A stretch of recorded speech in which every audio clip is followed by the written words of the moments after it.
બનાસકાંઠાના થરાદ તાલુકાના ખેતરો ફેરવાયા બેટમાં। અરનટવા કોચલા સહિતના ગામના ખેતરો બેટમાં ફેરવાઈ ગયા। ખેતરમાં 5 ફૂટ સુધીના પાણી ભરાતા ખેડૂતોમાં ચિંતા। મગફળી બાજરી સહિતના પાકમાં નુકસાનની શક્યતા। થરાદમાં અરનટવા કોયલા સહિતના ગામોમાં ખેતરમાં પાણી ભરાઈ ચૂક્યા છે।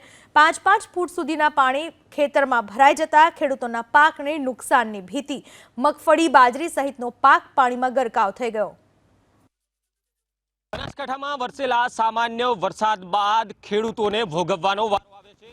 દ્રશ્યો બતાવવાની કોશિશ કરીશ થરાદના અરંટવા ગામના, જ્યાં નીચાણવાળા જે ખેતરો છે તેમાં કેડ સમા પાણી ભરાતા ખેડૂતોને હાલાકી ભોગવવાનો વારો આવ્યો છે। ખાસ કરીને જો વાત કરવામાં આવે તો જે રીતે ચોમાસુ સિઝનમાં વાવેતર કરેલું બાજરી, જુવાર, મગફળી સહિતના પાક હાલ પાણીમાં ગરકાવ થતા ખેડૂતો મુશ્કેલીમાં મુકાયા છે। ખાસ કરીને જો વાત કરવામાં આવે તો માત્ર સામાન્ય વરસાદ છે હાલ બનાસકાંઠામાં, પરંતુ સતત વરસી રહેલા વરસાદના કારણે હાલ ખેડૂતોના હાલ બેહાલ છે। તમે જોઈ શકો છો તે પ્રમાણે જ આ જે વરસાદી પાણી છે તે ખેતરોમાં ભરાતા હાલ ખેડૂતોને મુશ્કેલીનો સામનો કરવો પડી રહ્યો છે। લાખો રૂપિયાનું ખાતર, બિયારણ, ખેડાઈનો ખર્ચ કરી વાવેતર કરવામાં આવ્યું હતું, પરંતુ હાલ જે સામાન્ય વરસાદ વર્યો તેના કારણે નીચાણવાળા જે ખેતરો હતા ત્યાં હાલ જળબંબાકાર જેવી સ્થિતિ છે, જેને લઈને ખેડૂતો હાલ સરકાર પાસે જે વળતરની ગુહાર લગાવી રહ્યા છે।